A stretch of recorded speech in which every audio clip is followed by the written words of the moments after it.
Kryeministra italiane Giorgia Meloni e ka cilësuar si fëminore dhe si përfaqësore idenë se Italia duhet të zgjedhë me Shtetet e Bashkuara dhe Bashkimit Evropian, duke theksuar se vendi i saj mund të ketë marrëdhënie të mira me të dyja palët. Në një intervistë për Financial Times, Meloni kritikoi disa liderë europian për reagimet e tyre të tepruara ndaj ish-presidentit amerikan Donald Trump, duke thënë se është në interesin e të gjithëve të kapërcejnë tensionet transatlantike.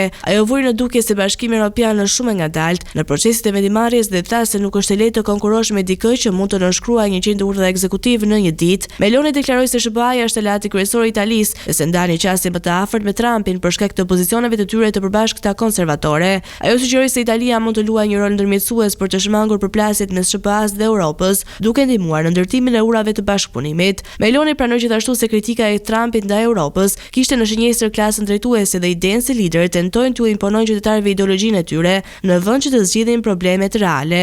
Kryeministra italiane mbështeti qëndrimet e zëvendës presidentit amerikan për Europën në konferencën e Munihut dhe pranoi se Bashkimi Evropian ka humbur disi drejtimin e saj. Ajo theksoi se është e rëndësishme të kuptohet realiteti dhe të gjenden zgjidhje efektive për qytetarët, duke nënvizuar se Italia do të ndjekë gjithmonë interesat e saj kombëtare. Këto deklarata përkojnë me përpjekjet e Italisë për të ruajtur një balancë strategjike midis partnerëve transatlantik, në një kohë kur marrëdhëniet SBA-BE janë përballur me sfida të shumta.